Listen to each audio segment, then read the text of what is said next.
Hello, this is the video lecture for 6.2 in Math 1050. We're going to talk some more about matrices, more about Gaussian elimination and Gauss-Jordan elimination. You can print out the sheet for this class. We'll be working out doing some matrices and solving them using row operations, so get ready. All right, so last time we talked about solving a system, but if you remember back in chapter 5, we talked about the fact that when you have a system of equations, you can get a point, or you might get nothing, right? Maybe nothing is a solution. Maybe there is no solution. And that would be an inconsistent system, right? Or we talked about the fact that there could actually be infinite systems of equations, right? And if you think about how we could tell when there was no solution, we got a contradiction, right? And if you notice here in this matrix, we've put it into row echelon form, and this whole line here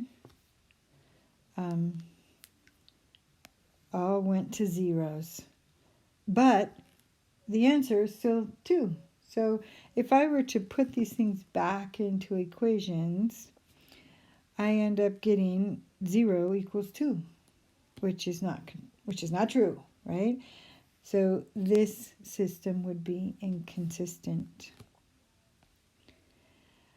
And if you remember when we talked about lines, so if we just have 2 variables, we have a line. And you remember that if they intersect, it could be one solution. Here, that's what that's the one point is where they intersect. But they could possibly be, So they could possibly be parallel, in which case there is no, my laser pointer doesn't seem to be working very well. I try again. Okay, so there is no solution at all, right? So that would be no solution. And it's possible that the 2 lines are actually the same line. So we had infinite solutions. Well, the same is true when we have 3, right? 3 variables, only they were planes, remember. And we had a few other possibilities, but they either all intersect in one point, they don't intersect, or possibly there are infinite solutions. We have a few more possibilities when there are 3 equations than when there are 2, because they don't have to be the same plane. But the same thing happens with matrices, which would make sense. We're solving equations with them, right? So if the bottom row being zeros, because we always want them on the bottom row, right? But if it turns out true, like 0 equals 0, then it's consistent. It has an answer, but we call it dependent. And so that means that there are infinite answers, right? But you can think about the fact that when we write out our answers, they're going to depend on what we pick for a different one. Right? There's an infinite number of them, but it's not just every point in the world. They follow some equations for the points. Okay, so let's think about this system. So this system has it's already been row reduced, right? We already did the Gaussian elimination. In fact, we've probably done Gauss-Jordan. And this is what we got. So I want you to take just a moment and check the answer that you think is true, right? Is it no solution? Is it one unique solution? Or is it infinitely many solutions? Hopefully you saw this bottom row here is all zeros. So that means that there are an infinite number of solutions for this. Now, if there's an infinite number, what are they? You know, how can we say what they are in equations, right? So now there are an infinite number of them, but we could name a bunch that work. Not every point works, but we could name a bunch that works. So if we put these back into equations, we have x minus 5y equals 3, and we have z equals 3. Okay, so whatever the case is, z is going to be 3. So I do at least know that. So I'm going to write it here. This is how we write them, is we'll write all the possibilities. We're going to pick one of the variables, and we're going to write the other one in terms of that. And it's pretty easy to solve for x here. So it would be easy for me to write x in terms of y, because from here I would get that x equals 5y plus 3. Okay, so the easiest one to write is going to be that x is 5y plus 3, and y will be itself, right? And you probably remember from when we did those systems in chapter 5 that this really, we're kind of writing it as this ordered triple, but if we were going to really write it all out, and the book is good about this, and they write it all out every time, they're going to write it as a set, and they're going to say it's the ordered triple, 5y plus 3, y, and 3, such that y is any real number. Well, that went off the edge there, but we'll just say is any real. Okay, so technically we should probably write it like that. But for the most part, we're just going to write the ordered triple. Now, I can't, because z actually has a value, I can't use this one in this case, but I could write it where this one is the y, right? I should have changed these places. The one with x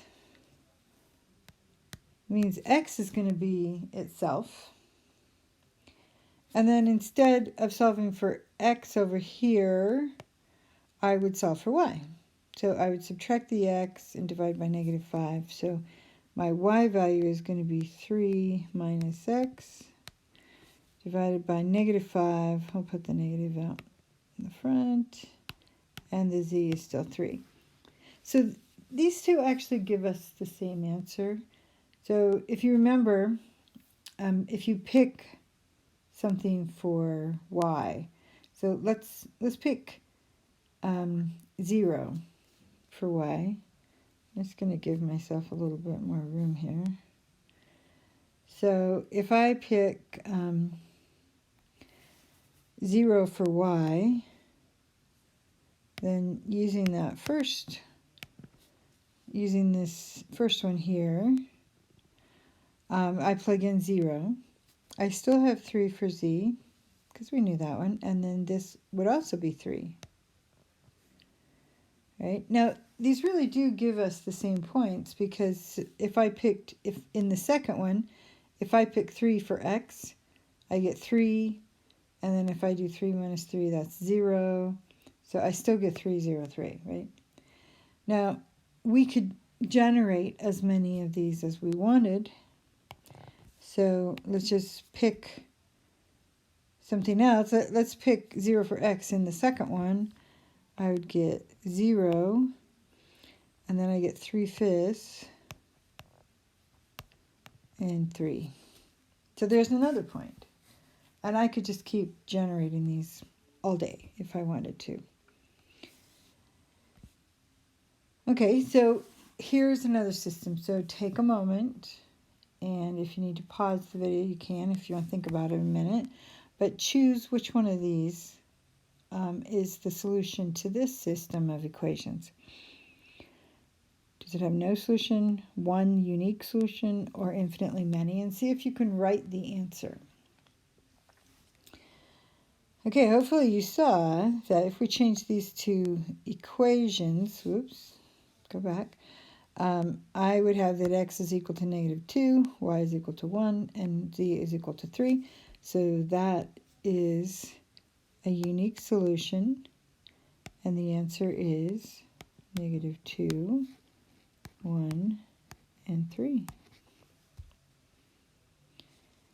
Okay, here's another one. Let's try. So you take a moment and see which one of these you think this is.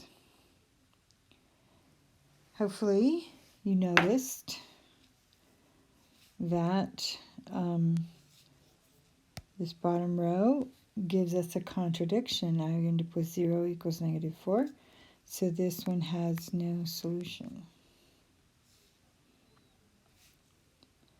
All right, here's one more. Now these have all of these we've done so far. Somebody else already did all the work for you, right? They're in reduced row echelon form.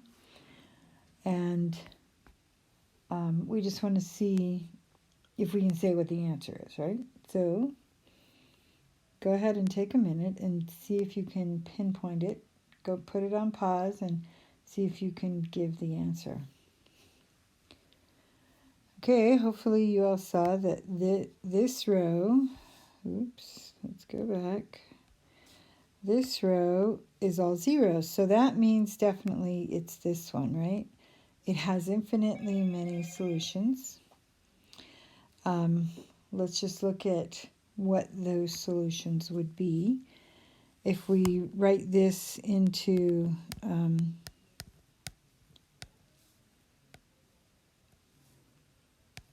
our equations,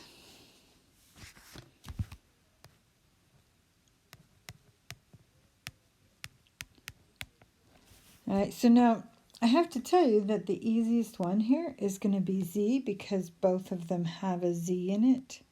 So I'd probably like to write it in this format. I could do it in any format, but this will be this most straightforward and easiest. Z is going to be itself. So to get x, I just want to solve for x, right? So I'm going to have x is equal to -2 minus z. So this will be -2 minus z. That will be my x value. My y value, when I solve for y, is going to be 8 minus 2z. So I'll just solve 8 minus 2z. So I apologize that writing with a stylus is not always the neatest. So you're going to have to suffer with me. Okay, so here we have a system that has not been solved yet at all. You really cannot tell anything from the initial equation. But what we want to do is solve it. So I want you to take a moment, pause the video and see if you can do it. I will work it out for you when you come back. So if you get stuck, come back and we'll work it out. And I'll kind of show you how I go about making that notation and stuff so that you can see, maybe it will help you speed up a little bit. All right, so I have a new screen here where I have some more space. Okay, so we already have a 1 here, so I want to get 1s below it. Now I know that last time, and for 6-1, we talked about the fact that you just want to do one thing at a time. There are times when it's okay to do two things, but only if they don't interfere with each other at all, right? So I actually can use row 1 and do something with row 2 and with row 3, as long as I'm not changing anything that then I'm using. It works out pretty good. All right, so we're going to do -2 times row 1 plus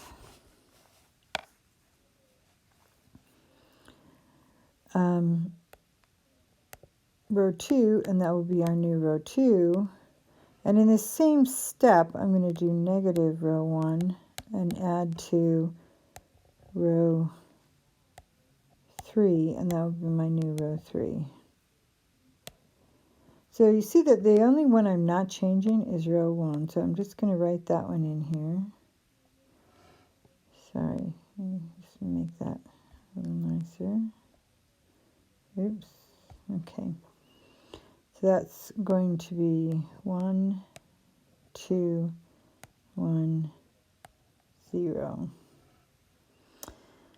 Okay, now, so when I do row, when I do the -2, I'm just going to jot down up here in orange what all these are going to be, and then I won't have to rewrite them somewhere. I'm going to multiply everything across here by -2. All right, so now I'm going to add those new ones with row 2. So I got 0.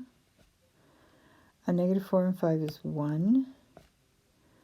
-2 and 4 will be 2. And 0 and -1 will be -1. And then I'll make it green, and I'll just change all these signs.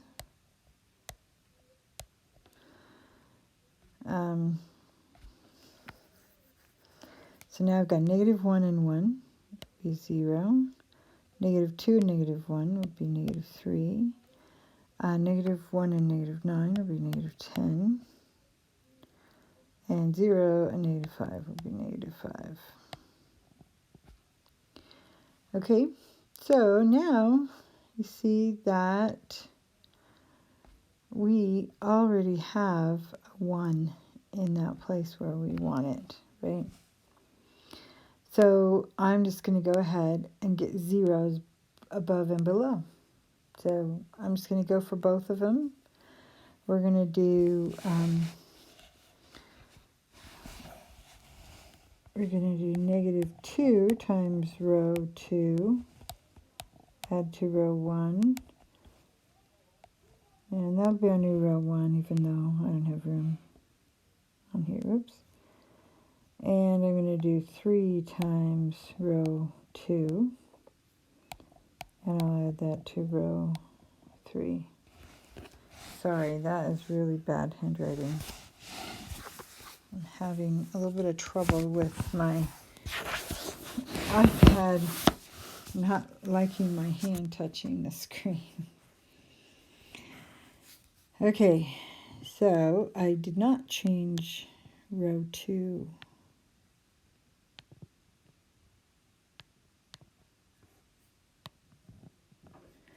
All right, so now I'm going to just write -2 times this row, so it'll be -2, -4, and +2. And I'm going to add that to the top, so I still have a 1. I have a 0. -4 and 1 will be -3. And 2 and 0 will be 2. And then now I've got to multiply by +3. So it will be +3, +6, -3. That's what I'm going to add to the bottom row. So it'll still be 0, and now this one will be 0, and negative 4. That's 6 plus negative 10 and negative 8. All right, so are you remembering what the next thing is we wanted to do? So we want to get this to be a 1.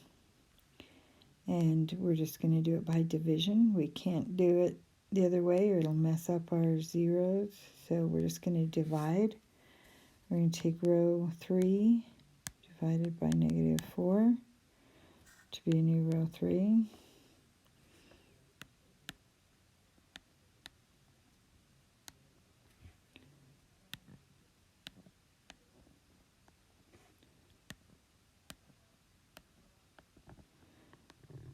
Okay.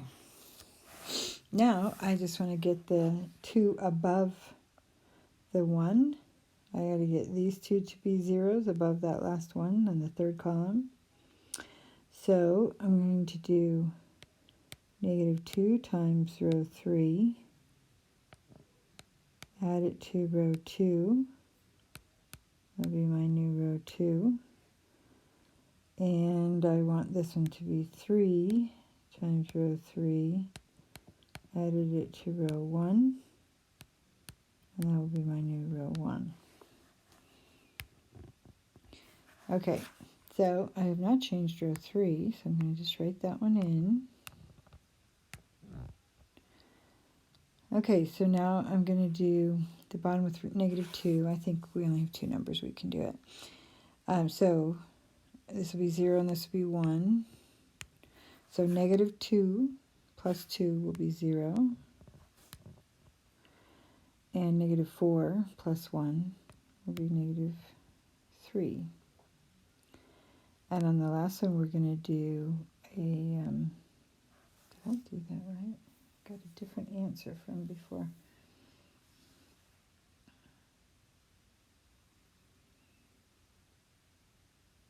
I left off a negative. There we go. That's why.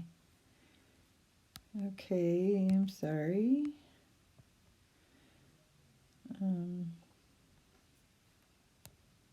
That should have been a negative. So it'd be negative 4 and negative 1 would be negative 5. And then we're going to do 3. So 0 and 1 is 0. Sorry, 1. 0 and 0 is 0. So now I've got 3 and negative 3 will be 0. And 3 times 2 is 6. Plus 2 is 8. So now I've done it's into reduced row echelon form.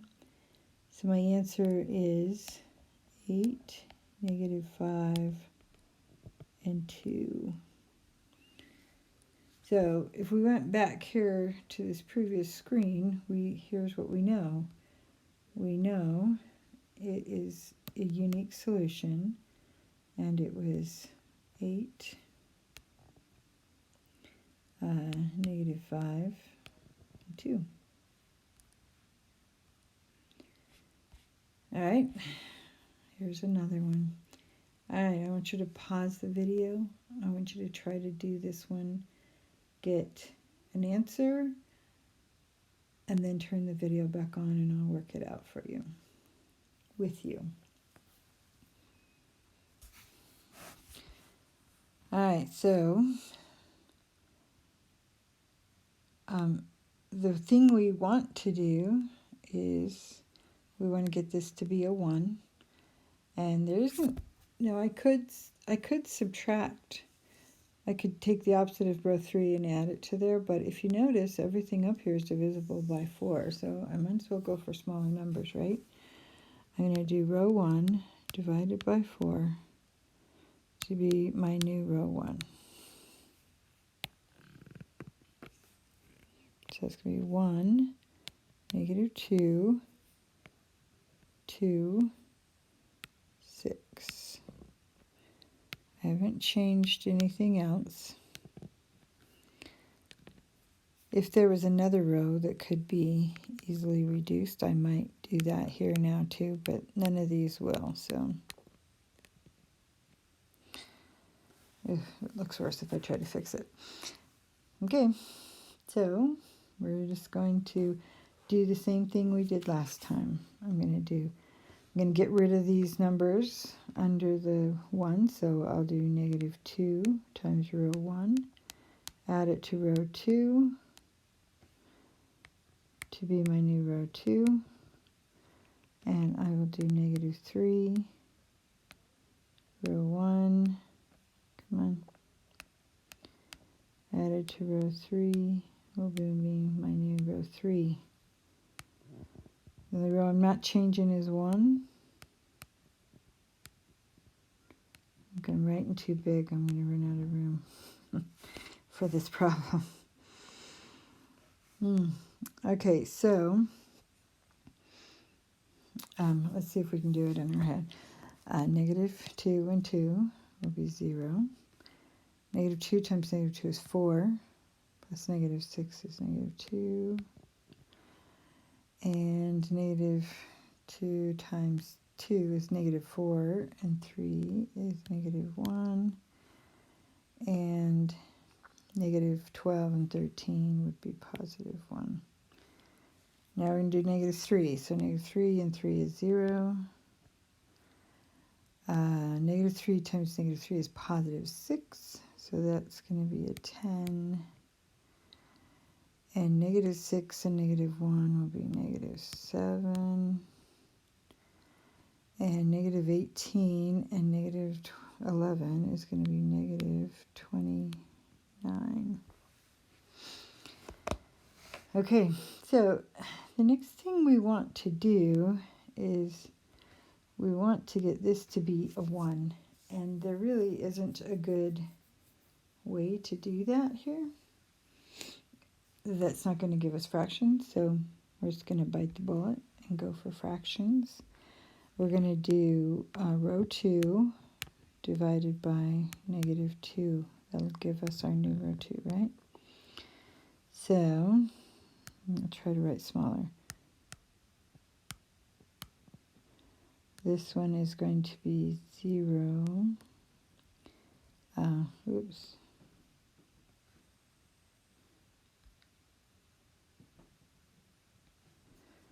0, 1, 1/2, and negative 1/2. And then the bottom row will be the same.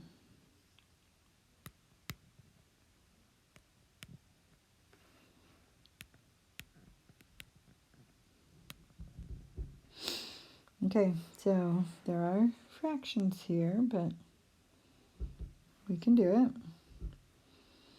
I think I might need to make my screen bigger here. Give myself a little bit of room. Okay, so now I'm going to use this 1. I'm going to do 2 times row 2 added to row 1. That will be my new row 1.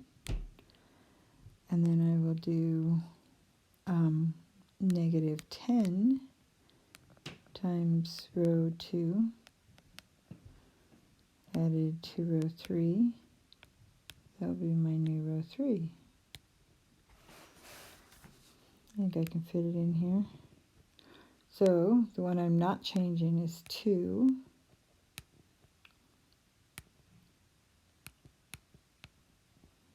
So some of you are probably wondering if we could just call this 0.5. That's fine for a 1/2, but in some cases, we'll do another problem in a minute that will have thirds, and you cannot change it to decimals. It will make it not, it will round it off, right? There'll be an error, and then we're going to do a bunch of stuff with it, and so it'll be a bigger error. So it's better to just use fractions if you have to.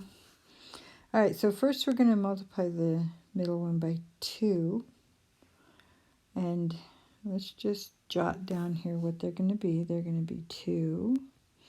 2 times 1/2 is 1, and 2 times negative 1/2 is negative 1. Okay, so when I add that to the top row, it's going to be 1, 0, 3, and 5. All right, so let's do the same thing on the bottom. We're multiplying by negative 10, so this will be negative 10. 1/2 times negative 10 is going to be negative 5. And negative 1/2 times 10 is going to be 5. All right, so we're going to add those together. We've got 0, 0. Negative 5 and negative 7 is going to be negative 12.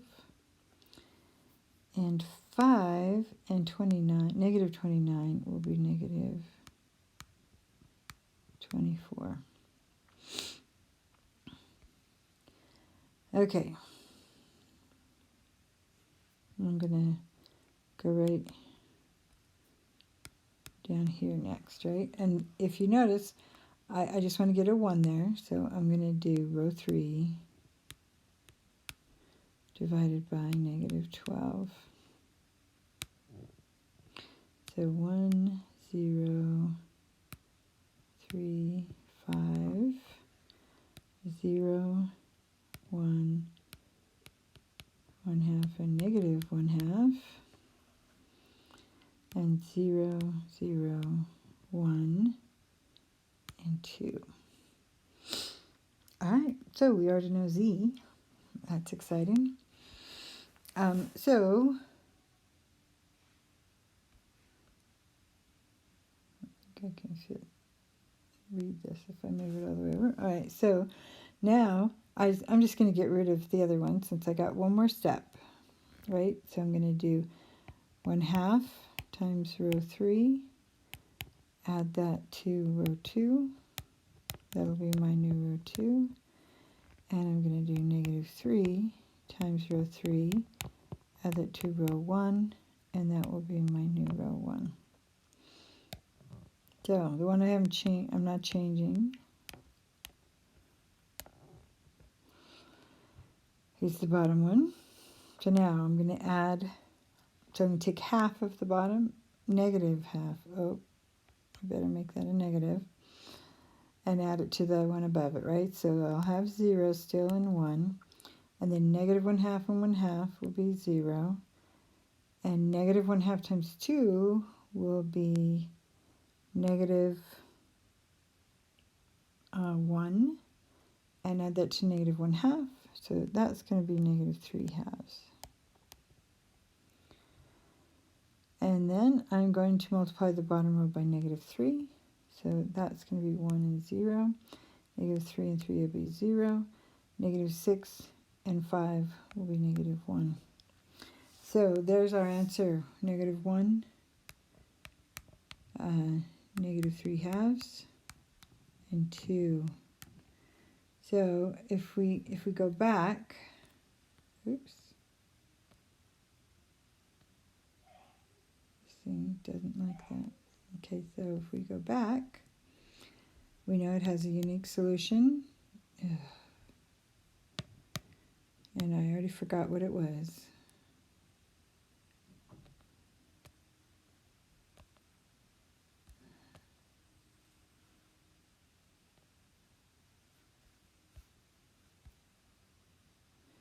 Negative 1, negative 3/2, and 2.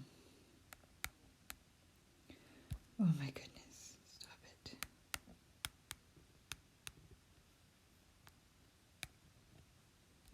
Okay, see, I'm trying to make it behave. There we go. Okay, here's another one now. This one looks bad. It looks nasty because of those fractions. But don't start thinking that you can't do it. It is doable. It works out. So pause the video and try it out.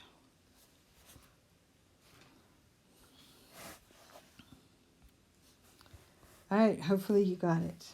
We're just going to work a couple things out here. So I'm going to do, so I already have a 1 here, so I'm just going to do negative 3 times row 1, add that to row 2, That'll be our new row 2. And I will do negative 4 times row 1, add that to row 3, and that will be our new row 3. Okay, so we're not changing row 1. And this is one I was talking about. You know, if you try to change thirds to fractions, it will not be good. So it will be repeating decimals, so don't do it. All right, negative 3 and 3 is 0. Negative 3 times 0 is just 0, so that'll be a 1. And then negative 3 times 2 is 6. Negative 6 and 8 is 2. And negative 3 times 8 over 3 is going to be negative 8. And now I'm going to multiply by negative 4. So negative 4 and 4 is 0. 0 and 0 is 0. Negative 4 times 2 is 8. Plus 8 is 0. That was negative 8 and 8. And then I have negative 32 over 3, which is positive 32 over 3. So I got zeros, all zeros. So I'm done with all the row operations. What I see is there are infinite solutions. Now we just need to figure out what they are, right? So putting these in equations, I have x plus 2z equals 8/3. And I have y plus 2z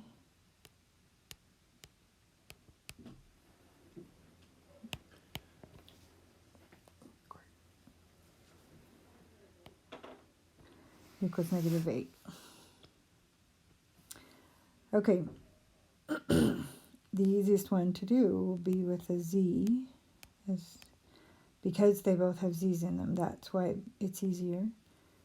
Then I solve this one. X is equal to 8/3 minus 2z.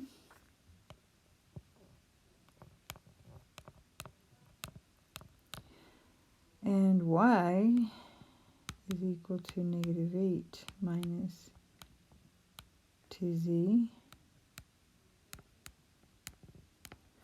And then z is itself. Okay? All right, here's one more. Let's do this one. Pause the video and see if you can do this yourself. And then I will work it out with you when you come back.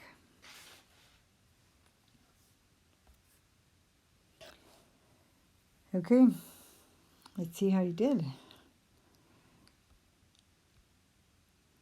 So I already have a 1 in the top, so I'm going to just get rid of the next 2 down. So I'll do negative 2 times row 1 plus row 2 will give us our new row 2, and negative 3 times row 1 plus row 3 will give us our new row 3. I'm not changing row 1.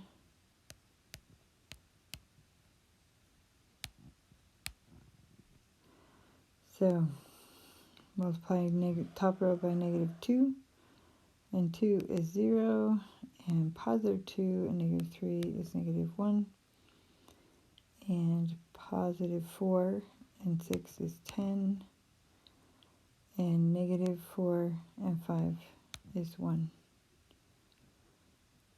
And then we will do negative 3, and 3 is 0,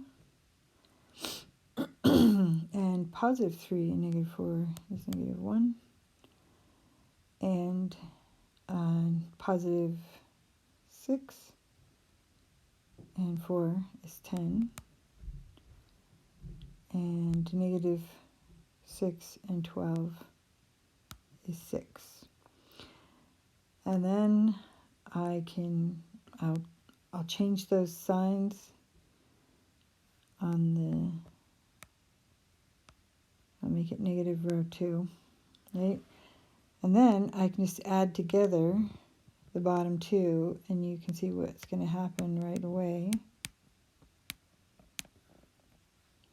This is row 2 added to row 3, right?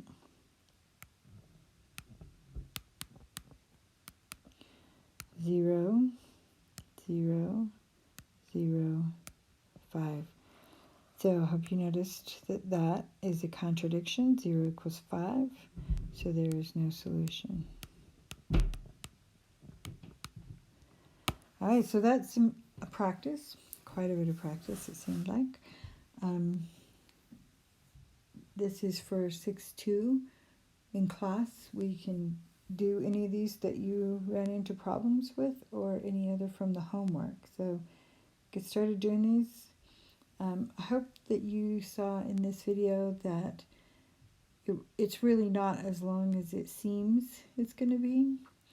In most cases, it's kind of just 4 steps or 5 steps, right? And I will see you later.